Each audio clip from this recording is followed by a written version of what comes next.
প্রশ্নটা আমি আবার করতেছি, কি বললাম যে স্থির অবস্থা একটি কণার উপর F equal to k x বল প্রয়োগ করায় কণাটির সরণ 0 থেকে 4 মিটার, তো 0 থেকে 4 মিটার হয়, কে এর মান দেওয়া দিচ্ছে 1 নিউটন। এখন যেহেতু 0 থেকে 4 মিটার এটা পরিবর্তনশীল বন্ধনের কৃত কাজ, তাইলে এখানে আমরা এই সূত্রটা ইউজ করবো, এফ ইন্টিগ্রেশন এফ এক্স। তাইলে এখানে যদি আমি মানটা বসাই, এফ এর মান কে এক্স তারা বলে দিচ্ছে কে এর মান এক্স এর যোগাযোগের অনুসূত্র হচ্ছে এক্স স্কোয়ার বাই টু, তাহলে বসাই দিই এক্স স্কোয়ার বাই টু। তুমি যদি এখানে মানটা বসাও 4 2, তাহলে কি 4 square by 2 upper limit minus lower limit, তাহলে কত 4 4 16, 16/2 মানে কত 8। আবার 2 2 গুণা 4, 4 কে 2 2 গুণা 4, 4 থেকে 2 গেলে আবার কত, আচ্ছা সরি, 4 থেকে 0, আমি এখানে 2 কেন বসিলাম, 4 থেকে 0, তাহলে এখানে যদি বসো এটা 0ই হবে, তাহলে 8 থেকে 0 বলে 8 নিউটন। বুঝছো? তাহলে প্রথমটার আনসার 8 নিউটন। কে বোঝো নাই?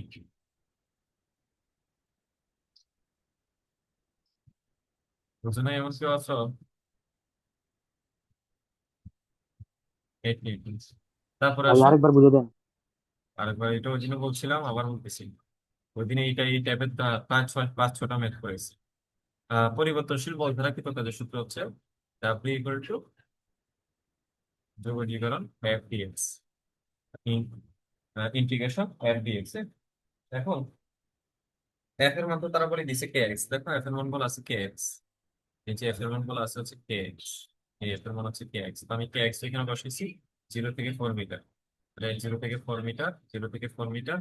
তো এক কে এর মান তো 1, এটা বসানো যায়, কথা না বসাবে ব্যাপার, এক্স এর যোগজীকরণ তো এক্স স্কোয়ার বাই টু, ওই যে এক্স এন এর যোগজীকরণ সূত্র কি X N plus one divided by N plus one. হ্যাঁ, এরকম ভাবে আমরা বসেছি জিনিসটা। তারপর এটা কি বলছে যে স্প্রিং ধ্রুবকের কে স্প্রিং ধ্রুবকের একটি স্প্রিং কে টেনে লম্ব করা হলো। প্রশ্নটা ভালো করে দেখবা, আমি মোবাইল স্ক্রিনশট ছবি তুলে নিছি, আমি মোবাইল থেকে বলবো, তো তোমরা যদি ভালো করে কি দেখো, কে স্প্রিং ধ্রুবকের একটি স্প্রিং কে টেনে লম্ব করা হলো, দ্বিতীয় একটা স্প্রিং কে অর্ধেক পরিমাণ লম্ব করতে দ্বিগুণ পরিমাণ কাজ করতে হবে। দ্বিতীয় স্প্রিং এর স্প্রিং ধ্রুবক কত? তাহলে কে একটা স্প্রিং ধ্রুবক, এটাকে টেনে লম্ব করা হয়েছে, ওকে। দ্বিতীয় একটি স্প্রিং কে অর্ধেক পরিমাণ লম্ব করতে দ্বিগুণ পরিমাণ কাজ করছে। এখন আমি যদি একটু আসি যে 2 নম্বর, 1 নম্বর, 2 নম্বর, 2 নম্বর ধরো আমি একটা কথা, আমি বললাম যে প্রথম স্প্রিংটার ক্ষেত্রে, প্রথম স্প্রিং এ তোমাদেরকে বোঝানোর জন্য হয়তো আমি একটু বড় করে লিখছি, প্রথম স্প্রিং এর ক্ষেত্রে আমার এক্স ওয়ান হচ্ছে এক্স, কিন্তু দ্বিতীয় স্প্রিং উপগ্রহের ক্ষেত্রে এক্স টু হবে কি অর্ধেক পরিমাণ, তাহলে আগেরটা যত করছে তার থেকে অর্ধেক, ওকে। প্রথমটার ক্ষেত্রে যদি কাজ তোমাকে W1 = W করতে হয়, অর্ধেক পরিমাণ স্প্রিং কে মানে অর্ধেক পরিমাণ লম্বা করতে দ্বিগুণ পরিমাণ কাজ করতে হয় 2W। তো আমরা সূত্র কি জানি? আমরা জানি হচ্ছে W1 = ½ কে 1 x 1 স্কোয়ার। হ্যাঁ, তারপরে আমরা যদি বলি যে W2 = ½ of K2 x2 square, এটাকে যদি আমরা 1 ধরি, এটাকে যদি 2 ধরি, আমরা যদি 2 কে 1 দ্বারা ভাগ দিই, তাহলে কি দাঁড়ায়? W2 W1 হাফ অফ কাটা, হাফ নিয়ে আমরা কথা বলবো না, তাহলে কি হাফ যেহেতু কাটা, তাহলে K2/K1 into x2/x1 whole square. তাহলে W2 কত রে? 2W। W1 কত? W। K2 রাখি, আর x2 x/2, এটা x হোল স্কোয়ার। তাহলে এখানে কি দাঁড়াচ্ছে? W কাটা 2, K2 K1 ইন্টু, এইখানে তুমি যদি কাটো তাহলে কি থাকে? জাস্ট হাফ থাকে, হাফ কে স্কোয়ার করলে 1/4। এখন এই জিনিসটা ওই পাশে নিয়ে যাও, নিয়ে গেলে 4 2 গুণা 8, তাহলে K2/K1 = 8, তাহলে K2 হবে কত? 8 K1। এখন তুমি দেখবা প্রশ্নে তোমাকে K1 এর মান দেওয়া আছে কি, জাস্ট এটা আমি ফরম্যাট আকারে করেছি। প্রশ্নে যদি এখানে প্রশ্নে কে দিয়ে দিচ্ছে, তাহলে তুমি এখানে K1 এর মান হচ্ছে কে, তাহলে K2 = 8 কে। এখন যদি দিই দে 2, প্রথম স্প্রিং ধ্রুবকের স্প্রিং ধ্রুবক যদি 2 দেয়, তাহলে এখানে কত হবে? 8 2 গুণা 16, দ্বিতীয়টা 16 হবে। বুঝছো?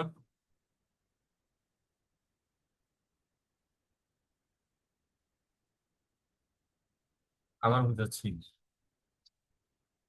বললাম যে একটা স্প্রিং ধ্রুবক, আমি প্রশ্নটা আমি আমার মতো করে বলি যে কে স্প্রিং ধ্রুবকের একটি স্প্রিং কে টেনে লম্ব করা হলো, দ্বিতীয় একটা স্প্রিং কে এর অর্ধেক পরিমাণ লম্ব করতে দ্বিগুণ পরিমাণ কাজ করতে হবে। তাহলে প্রথম স্প্রিংটা সরণ এক্স ধরলে দ্বিতীয় স্প্রিংটার সরণ হচ্ছে x/2। প্রথমটার এক্স পরিমাণ সরণ ঘটাতে ডাব্লিউ পরিমাণ কাজ করতে হয়, কিন্তু দ্বিতীয়টা এক্স পরিমাণ সরণ ঘটাতে দ্বিগুণ পরিমাণ কাজ করতে হয়, এই জন্য টু ডাব্লিউ।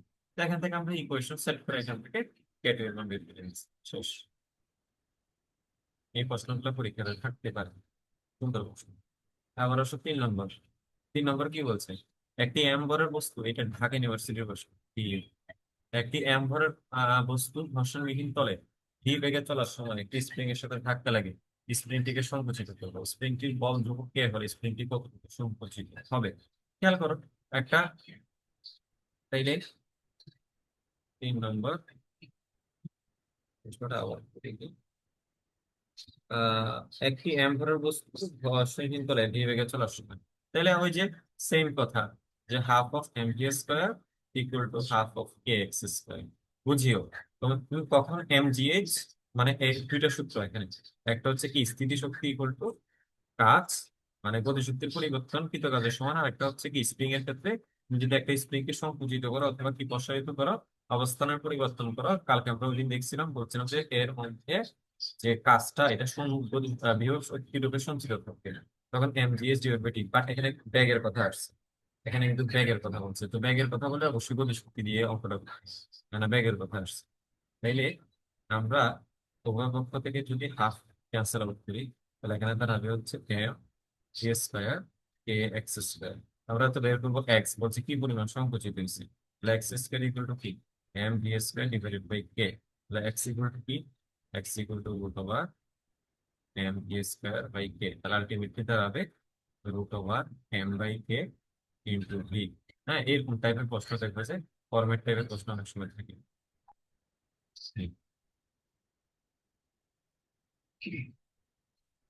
3 নম্বর প্রশ্ন শেষ।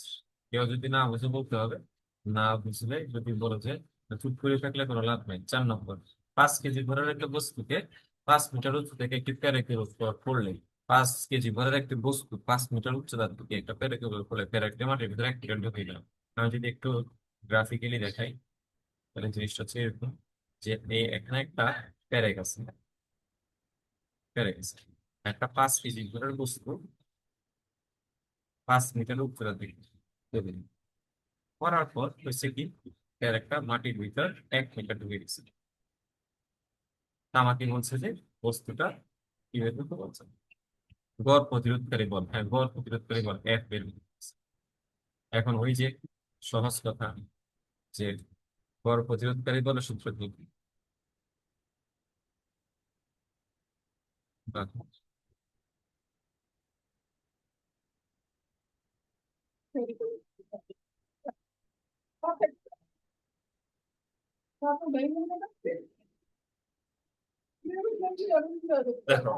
গড় প্রতিরোধকারী দুইটা সূত্র মনে রাখবা। একটা হচ্ছে যদি উচ্চতা থেকে করে M G H equal to কি বিভব শক্তি ইকুয়াল টু এফ এক্স, অর্থাৎ কৃত কাজ। এই যে কাজ আর শক্তি পরস্পর সমানুপাতিক, এখানে কিন্তু কাজে বলছে।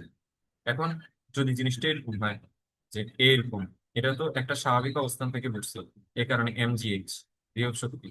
যদি এরকম হইতো একটা হাতুড়ি দিয়ে একটা তক্তাকে তুমি তক্তার ভিতরে এরকম একটা প্যারেককে তুমি ঢুকাইছো, ব্যাগ এই ব্যাগে মারতেছো, তখন এটা আমরা বলতাম যে half of M V square equal to F X. তাহলে এখানে যেহেতু থেকে বলতেছে, আমাকে বের করতে বলছে গড় প্রতিরোধকারী বল F equal to m G h divided by x. M কত? 5 কেজি ভরের বস্তু 5, জি 9.8, এইচ কত মিটার? 5 মিটার। কতটুকু ঢুকছে? 1 মিটার ঢুকছে। 5 × 5 = 25। আমাদের সুবিধার্থের জন্য জি এর মান ধরে নিব 10, 250 নিউটন। দেখবা যে আনসারটা 248 অথবা 249 এর মতন আসবে। ঠিক আছে, কারণ আমরা জি এর মান ধরে নিছি কত 9.8, অর্থাৎ একটু বেশি ধরছি, বেশি। এবার আসো যে কত নম্বর শেষ? 4 নম্বর শেষ। 5 নম্বর, 5 নম্বর প্রশ্নটা আরো সুন্দর। এম এম দেওয়া আছে 5 কেজি, এক্স দেওয়া আছে, সরণ দেওয়া আছে 0 থেকে 4 মিটার কি আছে।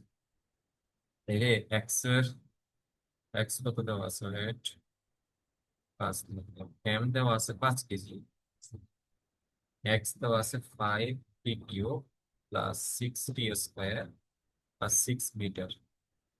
আর টি এর মান হচ্ছে 0 থেকে 4। ওকে, এখন আমরা তো জানি কাজে কি, ওই যে আমরা আবার বলছি যে পরিবর্তনশীল বল দ্বারা কৃত কাজের ক্ষেত্রে W equal to F integration F D X বা এফ এক্স ডিএক্স। এখন আমি তো এফ জানি না, আমাকে দেওয়া আছে সরণ। আগে আমরা এফ ইকুয়াল টু কি, আবার এম এ, তাহলে এ বের করা লাগবে। আমরা জানি ফার্স্টে এক্স কে যদি আমরা অন্তরীকরণ করি ব্যাক পাবো, তাহলে এটাকে যদি অন্তরীকরণ করি 5t³ 6t² plus 6, 3 × 5 = 15t², 6 × 2 = 12t, ওইটাকে আর করবোই না। এগুলো খুব তাড়াতাড়ি করতে হবে আমাদের। ব্যাককে যদি আবার অন্তরীকরণ করি তাহলে 15 × 2 = কত, 30t+12।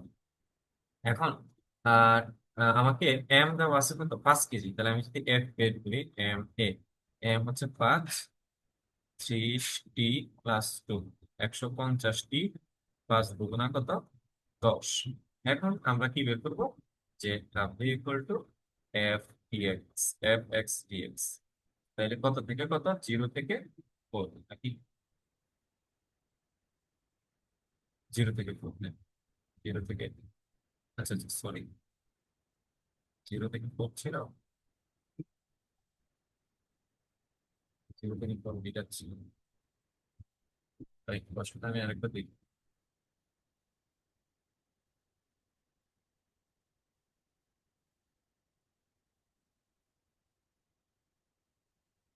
প্রশ্নটা কি, এটা 0 থেকে 4 মিটার, হ্যাঁ?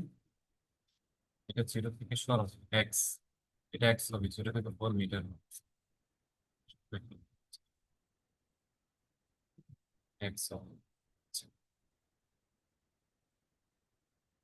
তাইলে আমি যদি এখানে বসে এলাম 0 থেকে 4 মিটার, এফ এর মান কত, 150t+10 ডিএক্স। তো বুঝতেছো এটা কেমনে করবো, এটা ওই দিন অলরেডি অনেকবার করাইছি। 150,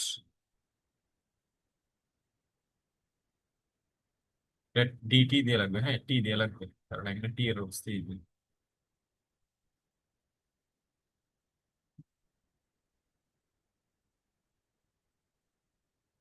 এটা 150t²/2, আর এটা তো কত, 10t। মানটা যদি বসো, 150/2, 4²/2 মাইনাস 10, 4, তাহলে কত, 150/2, সরি, 4², 4×4 = 16, 4×2 = 40। হ্যাঁ, এবার ক্যালকুলেশন করলে যা আসে তাই। 150কে 8 দ্বারা, 150কে যদি 2 দ্বারা করো 300, ঠিক আছে? এমনি মনে রাখো, 150কে 2 দ্বারা করলে তো 300 হয়। 8কে 2 দ্বারা ভাগ করলে 4, 3×4 = 1200 নিবে, 1200 মাইনাস 40, 1160। তারপর আসে হচ্ছে, দেখো কি বলছে, হাতুড়ি ধারা, ওই যে একটু আগে বলছি, হাতুড়ি ধারা একটা দেয়ালে একটা পেরেককে কত বেগে আঘাত করলে এটি দেয়ালের ভিতর 5 সেন্টিমিটার ঢুকে যাবে, কত বলে, তাহলে আবার এক বের করতে বলছে। হ্যাঁ, এটা কত নম্বর, 6 নম্বর। তাহলে এবার কি, ½ of mv² equal to F x, এই বুঝতেছ?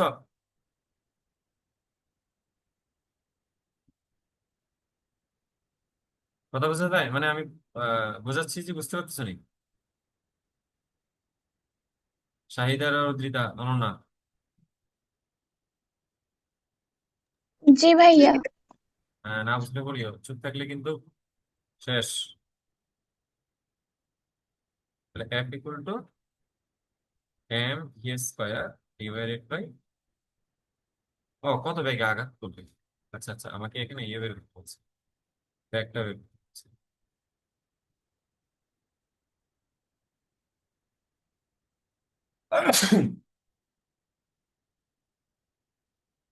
পাদানকারী বল পাশে দিয়ে লিখতে রাখবা 1000 নিউটন। আচ্ছা, তাইলে আমরা যদি এখানে এবার বসাই,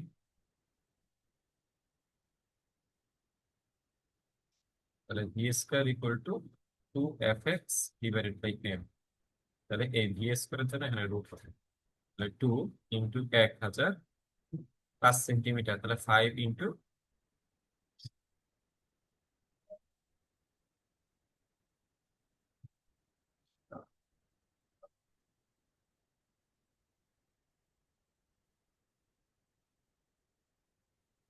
এই 5 সেন্টিমিটার না, এখানে 0.5 সেন্টিমিটার, হ্যাঁ 0.5। কারণ আছে, কারণ এটা তো ভর্তি পরীক্ষার প্রশ্ন, ওইভাবে সেট করা লাগবে। তাহলে 0.5 টাইমস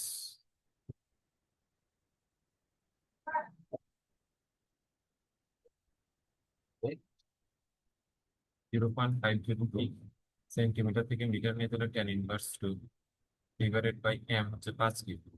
তাহলে এখন দেখো জিনিসটা কিরকম হচ্ছে, 2 × 1000 ইন্টু 0.5 কে আমি 5 লিখলাম, এটা লিখবো 10^3 ডিভাইডেড বাই 5। 5 কাটা, এখানে 1000 আর 1000 কাটা, তাহলে থাকবে কি √2। এই √2 মান কত বলো? 1.41। ঠিক আছে, গেল 6 নম্বর। 7 নম্বর কি বলছে? আচ্ছা, এটা 7 নম্বর করছে। একটি বন্দুকের গুলি একটা নির্দিষ্ট পুরুত্বের একটি তক্তাকে ভেদ করতে পারে। এরূপ 16টি তক্তাকে ভেদ করতে ব্যাগ কত গুণ করার বৃদ্ধি করতে হবে। আচ্ছা, যাই হোক, কত গুণ বৃদ্ধি করতে হবে এটার ক্ষেত্রে আমরা শর্টকাট মনে রাখবো, এরকম ব্যাগ √, তক্তার সংখ্যা, তক্তার সংখ্যা, এটা শর্টকাট। ব্যাগ √, তক্তার সংখ্যা। তাইলে একটা বুলেটের দড়ি একটা তক্তাকে ভেদ করতে পারে, এখন ব্যাগ কত গুণ করলে এটা এরূপ 16টা তক্তাকে ভেদ করতে পারবে। তাহলে এখানে কি দিয়ে দেবা, √16। তাহলে কত হইলো, 4 গুণ। 4 গুণ করলে কথা বুঝো, ব্যাগ যদি তুমি 4 গুণ করো, ব্যাগ 4 গুণ করলে 16টা তক্তাকে ভেদ করতে পারবে, 16টি তক্তাকে ভেদ করতে পারবে। কিন্তু তোমাকে তো কত গুণ সেটা বলে নাই, বলছে কত গুণ বৃদ্ধি করতে হবে। তাহলে ভি কত, আগে ছিল ভি, এখন হয়েছে 4v। তাহলে 4v মাইনাস ভি কত হবে, 3v। তাহলে কত গুণ বৃদ্ধি করতে হবে, 3 গুণ। যদি বলেছে কত গুণ, 3 গুণ, তাহলে ব্যাগ 3 গুণ বৃদ্ধি করলে। যদি বলেছে কত গুণ করলে, তাহলে 4 গুণ করলে। যদি বলেছে কত গুণ বৃদ্ধি করলে, তাহলে বৃদ্ধি করছি তো আমরা 3 গুণ। বৃদ্ধি করলে 16 থেকে ভেদ করতে হবে। তারপরে লাস্ট কোয়েশ্চনটা কি, একটি বস্তুর গতিশক্তি 25 গুণ করা হলে ভরবেগ শতকরা কত বৃদ্ধি পাবে?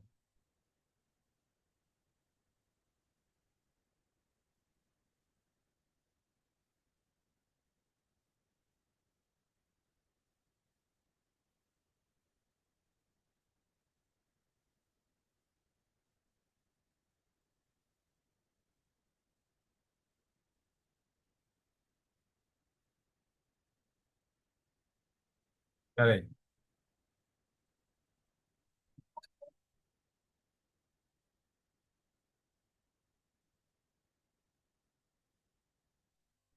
আচ্ছা, একটি বস্তুর গতিশক্তি কত গুণ বৃদ্ধি করলে, 25 গুণ করা হলে ভরবেগ শতকরা কত বৃদ্ধি পাবে? এখন আসো লাস্ট কোয়েশ্চন, যে গতিশক্তির সাথে আমাদের ভরবেগের সম্পর্ক কি? গতিশক্তি EK equal to p square by 2m। প্রথম কথা না, ঠিক আছে।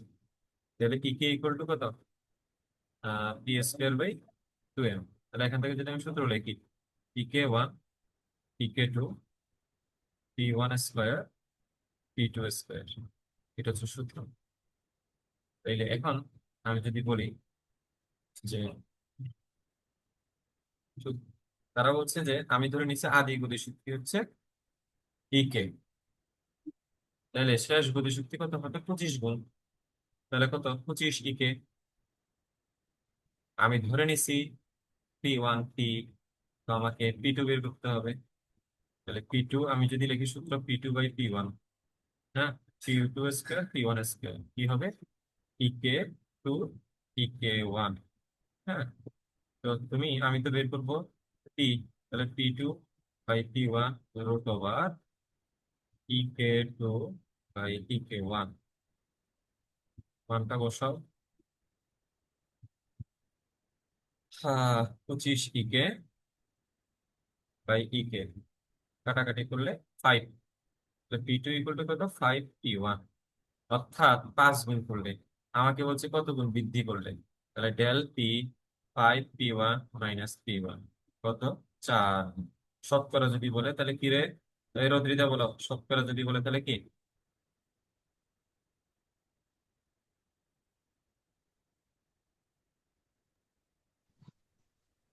5p by 4p by 5p into 100%. Sure,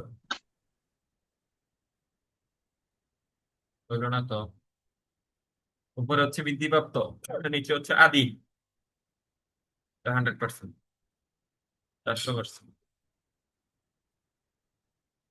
উপরে হবে বৃদ্ধিপ্রাপ্ত, নিচে হবে আদি, কিন্তু 100%।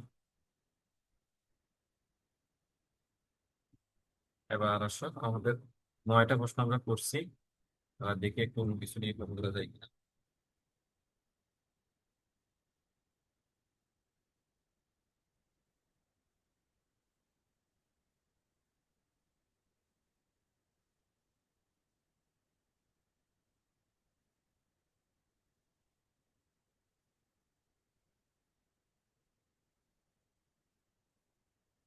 বলছে যে এম ভরের একটি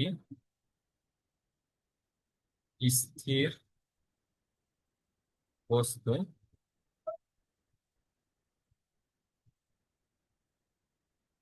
একটি বস্তু স্থির অবস্থা হতে সমান্তরালে চলছে।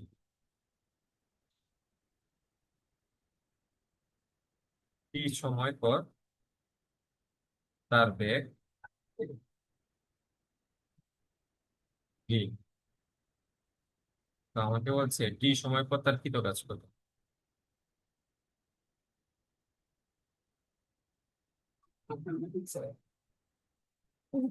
টি সময় পরে কৃত কাজ কত? সুন্দর একটা প্রশ্ন। ফার্স্ট কথা হচ্ছে, যেহেতু স্থির অবস্থা থেকে বস্তুটা যাত্রা শুরু করে এবং টি সময় পরে বেগ যদি দিয়ে হয়, তাহলে বস্তুটার ত্বরণ কত? A equal to v minus u by t. U তো 0, তাহলে ভি বাই টি। এখন আমরা কি জানি? F equal to M A, বল। তাহলে এম এ কত? এ হচ্ছে ভি বাই টি, তাহলে আলটিমেটলি পেলাম এম ভি বাই টি। আচ্ছা, এখন তারা বলছে যে টি সময় পর, টি সময় পর, এখন টি সময় পর যেহেতু বলছে, তাহলে টি সময় সরণ বের করতে হবে। কারণ আমরা জানি কাজ W to F S,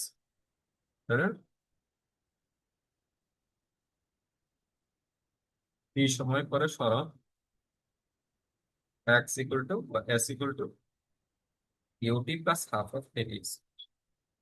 you, U তো কি আদি, আচ্ছা ইউ হচ্ছে 0, U T plus half of A.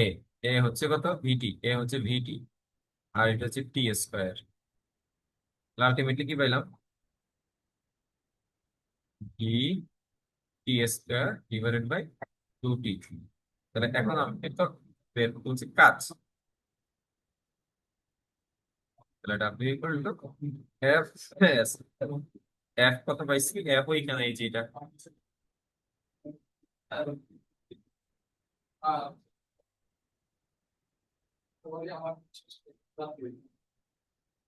Ultimately কি পাবো? M V square T square divided by 2t square. ঠিক আছে? হয়তো অনেক সময় এই টাইপের প্রশ্নগুলা দেখা গেছে পুরো ফরম্যাট দিয়ে চলে আসে, পুরো ফরম্যাট দিয়ে আসে। আহ,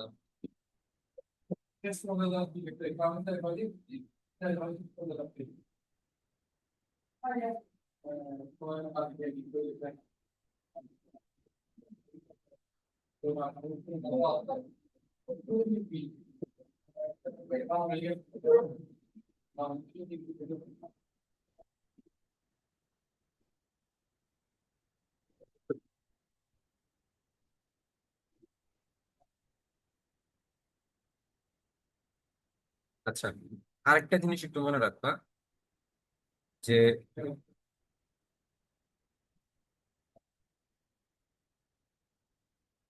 দ্বন্দ্ব দ্বারা কি তো কাজ দ্বন্দ্ব, দ্বন্দ্ব তো মানে বুঝো টর্ক, টর্কের আরেকটা নাম হচ্ছে দ্বন্দ্ব।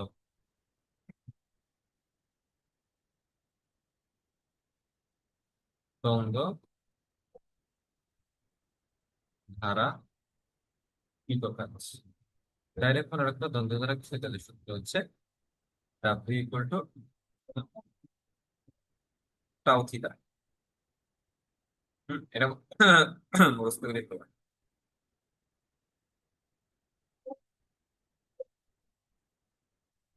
আর এটা যদি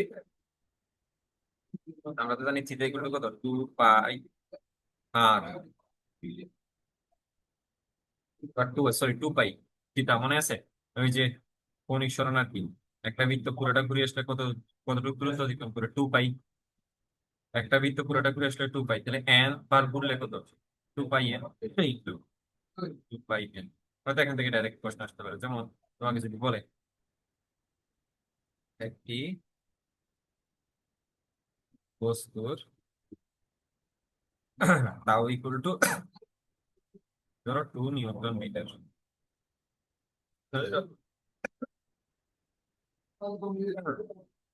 বস্তুটিতে একটি বৃত্তের পরিধি বরাবর 3 বার ঘুরানো হলে কি দোকান ছিল, তাহলে কি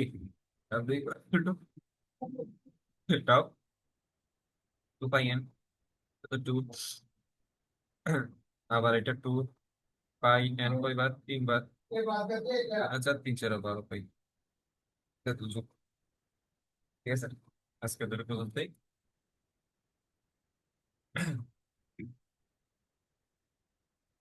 এতটুকু পর্যন্ত খারাপ সমস্যা